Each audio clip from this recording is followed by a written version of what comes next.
Hello everyone, कैसे हैं आप सब। आइए, बीकानेर की रसोई में आपका स्वागत है। और ये देखिए, मैं निकाल रही हूँ दूध का मावा, यानी दूध का मावे के साथ साथ मैं इसकी 2-3 मिठाइयाँ बनाऊंगी। मैंने ये 5-6 लीटर दूध लिया था और इसमें से मुझे 2-3 मिठाइयाँ बनानी है। तो पहले मैं इसको गाढ़ा कर लेती हूँ। ये देखिए, इतना गाढ़ा हो गया है। तो अब मैं इसमें से थोड़ा सा हिस्सा बाहर निकाल लूँगी एक मिठाई बनाने के लिए, और कुछ हिस्सा मैं बाहर निकालूंगी। यहाँ पे ये रबड़ी की तरह तैयार हो गया है, तो इसमें से कुछ हिस्सा बाहर निकालूंगी, रबड़ी की तरह बनाऊंगी उसको, और फिर बचे हुए का मैं मावा बना लूंगी। तो आज की मिठाई मैं बना रही हूँ ये कच्चे नारियल से। इसके लिए मैंने ये नारियल लिया है, इसको तोड़ लिया और इसका ये काले वाला हिस्सा निकाल देंगे। तो ये मिठाई का मैं सफ़ेद सफ़ेद मिठाई बनानी है मुझे, इसलिए मैंने काला हिस्सा अलग कर दिया। ये देखिए, बिल्कुल साफ़ हो गया, ये आराम से पीलर से छिल जाता है। अब इसके थोड़े से छोटे टुकड़े कर लेते हैं ताकि मिक्सी जार में ग्राइंड करने में आसानी रहे और कुछ अटके ना। अब देखिए, फेस्टिवल सीज़न शुरू हो चुके हैं, बहुत सारे फेस्टिवल आ रहे हैं। अभी अभी नवरात्रि गए हैं, जिसमें हमने काफ़ी मिठाइयाँ बनाई हैं जो फास्ट में खाने के लिए थी। और इसी तरह आगे भी बहुत सारी मिठाइयों की ज़रूरत पड़ेगी। और अगर हम बाज़ार से मिठाई लेते हैं तो बहुत ही ज़्यादा मिलावटी होती हैं दिवाली पे। तो मैं आपके साथ कुछ मिठाइयाँ शेयर करूँगी जो बहुत ही टेस्टी हैं, लाजवाब हैं। आप उनको घर पे ज़रूर बनाएं, आपको बाज़ार से मिठाई भी लाने की ज़रूरत नहीं पड़ेगी और बहुत ही अच्छी और सस्ती मिठाई पड़ेंगी। तो ये मैंने नारियल तो वो कर लिया था, और इसको अब मैंने ग्राइंड कर लिया है। ये देखिए, कितना अच्छा पाउडर तैयार हो जाता है इसका। इससे जो मिठाई बनने वाली है ना, बहुत ही टेस्टी और लाजवाब मिठाई बनेगी और झटपट तैयार हो जाती है, ज़्यादा टाइम भी नहीं लगता और बिल्कुल शुद्ध, यानी मिलावट रहित ऐसी मिठाई तैयार होती है। ये दूध काफ़ी गाढ़ा हो चुका है, देखिए हाफ हो चुका है मेरा दूध। मैंने काफ़ी सारा दूध रखा था।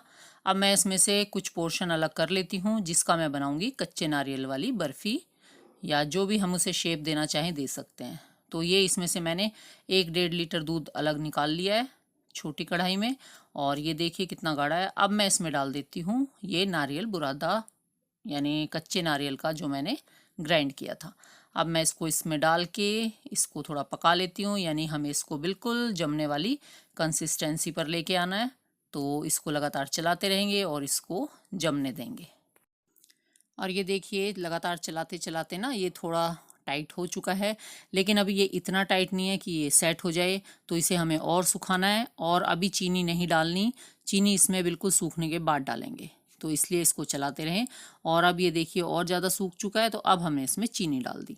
अगर हम इसमें पहले चीनी डालते हैं ना, तो उसका टाइट सा टेस्ट हो जाता है, वो कुछ टाइट टाइट हो जाती है। इसलिए मैं इसमें लास्ट में ही चीनी डालती हूँ। अभी चीनी डालने के बाद ये और थोड़ा सा पिघल जाएगा, पतला हो जाएगा जैसे जैसे चीनी पिघलेगी। तो अब हम इसको लगातार चलाते रहेंगे। और ये देखिए, बहुत ही दानेदार सा हमारा मिक्सचर तैयार हो गया है। और यहाँ इसमें कोई भी फ्लेवर डालने की ज़रूरत ही नहीं है, क्योंकि नारियल का अपने आप इतना अच्छा फ्लेवर होता है। तो इसमें तो मैंने इलायची भी नहीं डाली, सिर्फ यही 2-3 चीज़ें हैं इसमें, चीनी और नारियल और दूध, बस। इसके अलावा कुछ भी नहीं डाला। बहुत ही अच्छा टेस्ट आता है फिर भी इसमें। और अब ये हमारा मिक्सचर तैयार हो गया है सेट होने के लिए। तो अब हम इसको जमा देते हैं। इसको कोई भी शेप दे सकते हैं आप, चाहे इसके लड्डू बनाएं, चाहे पेड़े बनाएं, और या फिर मिठाई तैयार करें। तो मैं इसका कलाकंद तैयार करूंगी। इसके लिए मैंने ये एक डब्बा लिया, इसमें थोड़ा सा घी लगा लिया और इसके ऊपर अपना सारा मिक्सचर रख दिया, और इसको हम दबा दबा के सेट कर देंगे। बहुत ही बढ़िया कलाकंद तैयार हो जाएगा हमारा। ये हमने सारा मिक्सचर डाल दिया। अब हम इसको कर देते हैं सेट, किसी भी उससे दबा के इसको सेट कर लेंगे। और जितना मोटा बनानी हो अपने मिठाई, उतना ही इसको मोटा रख सकते हैं। तो ये भी अपनी पसंद है, मोटी रखें या पतली रखें। लेकिन एक चीज़ है कि नारियल की जो बर्फ़ी होती है, वो थोड़ी सी मोटी टेक्सचर में ही अच्छी लगती है, ज़्यादा पतली इतनी ज़्यादा अच्छी नहीं लगती। और ये वैसे भी दानेदार कलाकंद तैयार होगा, इसलिए ये थोड़ा सा मोटा ही रखना है। और ये इस तरह से मैंने फैला दिया। इसके लड्डू भी बहुत अच्छे बनते हैं, बहुत ही फर्स्ट क्लास बन जाते हैं, आराम से तैयार हो जाते हैं। लेकिन ये गरम गरम है और मैंने इसको मिठाई की तरह सेट कर दिया। तो ये देखिए, दबा दबा के मैंने इसको सेट कर दिया। बहुत ही मज़ेदार लग रहा है। इसके ऊपर डेकोरेशन आपको जो करनी हो वो कर सकते हैं, ये आपकी मर्जी। और इस तरह से ये मेरी मिठाई जमने के लिए तैयार है। अब इसको थोड़ी देर के लिए रख देंगे सेट होने के लिए। मैंने इसे सिर्फ 10 मिनट के लिए रखा था और ना मैंने इसको फ्रिज में रखा, बाहर ही रखा, और बाहर भी बहुत अच्छे से सेट हो गई है 10 मिनट में। ये देखिए कितनी बढ़िया तैयार हो गई है। अब इसकी कटिंग कर लेते हैं। कटिंग अपनी मनपसंद आकार में कर लें, जैसी भी आपको शेप देनी हो। मैंने कोशिश कर रही हूँ कि इक्वल इक्वल पीस कट जाएं, लेकिन फिर भी ऊंचे नीचे छोटे मोटे सब ऐसे ही हो जाते हैं बर्फ़ी के पीस। लेकिन ठीक है, बर्फ़ी बहुत टेस्टी बनी है। तो आप लोग भी इसे ज़रूर ट्राई करना, बना के देखिए। बिल्कुल शुद्ध और बहुत सस्ती मिठाई तैयार हुई है। बाज़ार में अगर आप इस मिठाई को लेते हैं तो बहुत महंगी पड़ती है, और घर में आराम से शुद्ध और अच्छी सस्ती मिठाई तैयार हो जाती है। तो इस तरह से मैंने इसके पीस काट लिए, और मुझे पूरी उम्मीद है कि अगर आप लोग इस मिठाई को बनाएंगे ना तो बहुत टेस्टी बनेगी और बहुत ही जल्दी तैयार हो जाएगी। तो आप लोग भी इस मिठाई को तैयार करिए, देखिए खा के बना के कि ऐसा टेस्ट आता है इसका। और अभी जो फेस्टिवल आ रहा है यानी करवा चौथ आ रही है अब, तो आप उसमें इसको बनाइए। अब की बार बाज़ार से मिठाई मत लेके आना, घर पे ही मिठाई तैयार करना। बहुत सारी मिठाइयों की रेसिपी आपको मेरे चैनल पे मिल जाएगी, जो बिना गैस जलाई भी बनेंगी और गैस जला के भी बहुत जल्दी बनने वाली मिठाइयाँ भी हैं। तो मैंने काफ़ी सारी मिठाइयों की रेसिपी शेयर की है, आप ज़रूर उन्हें ट्राई करना। बहुत ही झटपट और सारी टेस्टी रेसिपी तैयार की हैं। मैं कोई भी रेसिपी तभी शेयर करती हूँ जब वो मुझे खुद अच्छी लगती है, और मुझे लगता है कि इसको लोग बनाएंगे तो उनको भी पसंद आएगी। कोई भी सिर्फ वीडियो बनाने के लिए मैं उल्टी सीधी रेसिपी तैयार नहीं करती। जो मुझे अच्छी लगती है, जो सच में स्वाद लगती है, मैं वही मिठाई की रेसिपी शेयर करती हूँ आप लोगों के साथ। तो आप लोग ज़रूर ट्राई करके देखना मेरी रेसिपी को। आपको मेरे चैनल पे बहुत सारी मिठाई की रेसिपी मिलेंगी। तो अगर आपको ये रेसिपी अच्छी लग रही हो तो आप भी इसे बनाइए, खाइए, खिलाइए और इन्जॉय कीजिए, और त्योहारों का मज़ा लीजिए बिल्कुल शुद्ध और बढ़िया मिठाई के साथ। और डेकोरेशन के लिए आप इसके ऊपर पिस्ता वगैरह जो भी चाहें लगा सकते हैं, चांदी वर्क लगा सकते हैं, बिल्कुल बाजार जैसी मिठाई लगेगी। वो आपकी इच्छा है। तो देखिए इस तरह से मेरी सारी मिठाई तैयार हो गई। मैंने इस पे बाद में थोड़ी सी सुंदर लगने के लिए थोड़ा सा पिस्ता लगा दिया है। वैसे इस पे पूरे पे भी चांदी का वर्क लगा सकते थे, क्योंकि मिठाई जब दिखती अच्छी है तो वो खाने में भी ज़्यादा अच्छी लगती है। इसलिए मैंने सिर्फ इसके ऊपर थोड़े से पिस्ते की कतरानें रखी हैं, और इसके लगने से ये कितनी सुंदर लगने लगी है। तो दिवाली पे बनाने के लिए एक मिठाई तो तैयार हो गई है। और चलिए इसी तरह से एक और मिठाई मैं आपके साथ शेयर करती हूँ। वो भी बहुत ही जल्दी बन जाएगी, इंस्टेंट मिठाई है, और उसे आप जब भी कोई मेहमान आए आप तुरंत बना सकते हैं। तो चलिए देख लेते हैं एक और इंस्टेंट सी रेसिपी मिठाई की। ये तो आपको देख के पता चल ही रहा होगा कितनी टेस्टी सी मिठाई है, बहुत ही लाजवाब और बहुत झटपट तैयार होने वाली। यानी फटाफट हम इसे बना लेंगे जब मन करे खाने को, और इतनी लाजवाब बनी है, बहुत ही टेस्टी, बिल्कुल मुंह में घुल जाने वाली। और ये देखिए मैं आपको काट के तो दिखा देती हूँ। और बनाने में भी इतनी आसान है, और हमने इसको कई बार बनाया भी हुआ है अलग अलग तरीके से। आज मैंने इसको बिल्कुल अलग तरीके से बनाया है, और ये खाने में बहुत ज़्यादा टेस्टी लगी, क्योंकि इसकी रबड़ी बिल्कुल प्योर है, जो सिर्फ मैंने दूध से बनाई है। तो चलिए देखते हैं कि ये वाली मिठाई मैंने कैसे तैयार की, जो खाने में टेस्टी लगी, और कोई भी मेहमान आ जाए या कोई भी त्योहार हो आप इसे आराम से झटपट तैयार कर सकते हैं। तो चलिए वीडियो में देख लेते हैं, बने रहिएगा साथ में, कैसे बनाई ये वाली मिठाई। इसके लिए मैंने पहले ये दूध उबाला, इसका मैंने मावा बनाया था, मैंने आपको लास्ट वीडियो में दिखाया था। मैंने बहुत सारा दूध एक साथ तैयार किया था, और उसकी मैंने 2-3 मिठाई तैयार की हैं। तो इस तरह से एक मिठाई मैं इसमें से पहले बना चुकी हूँ, और अब मैं आपको दिखा रही हूँ ये दूसरी, वो जिसके लिए मैंने इसमें से ये कितना अच्छा गाढ़ा हो गया ना दूध। अब मैंने इसमें से अलग निकाल लिया, रबड़ी अलग तैयार की है मैंने जो अभी मिठाई के लिए की, और इसमें मैंने थोड़ा सा कलर और इलायची पाउडर और शुगर डाल दिया। तो ये मेरी वीडियो स्किप हो गई थी, तो मैंने यहाँ पे इसमें कलर और थोड़ा मीठा डाल लिया था। ज़्यादा मीठे की ज़रूरत नहीं होती, क्योंकि दूध की मिठास ना बहुत अच्छी आ जाती है इसमें। इसमें मैंने कोई और चीज़ तो डाली नहीं है, सिर्फ दूध से बनाई है, तो बहुत अच्छा मिठास इसमें दूध की भी है। और अब मैंने ले लिया एक कढ़ाई में घी।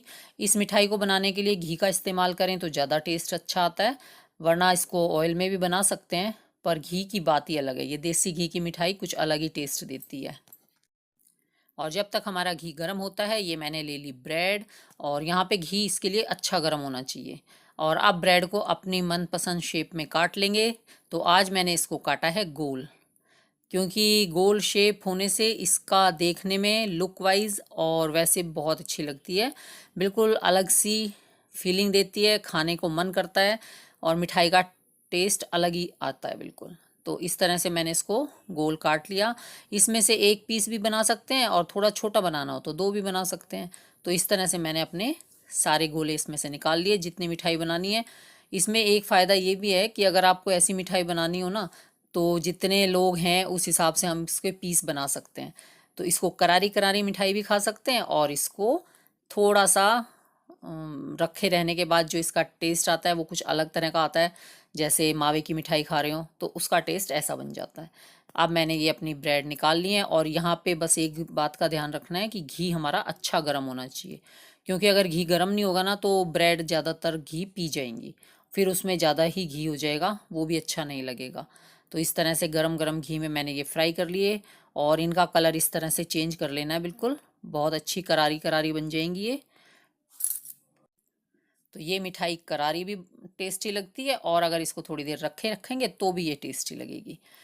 यहाँ मैं आपसे बोलूँगी कि अगर आप लोगों ने प्लीज़ नए आए हों तो बीकानेर की रसोई को सब्सक्राइब ज़रूर कर देना, लाइक शेयर कर देना।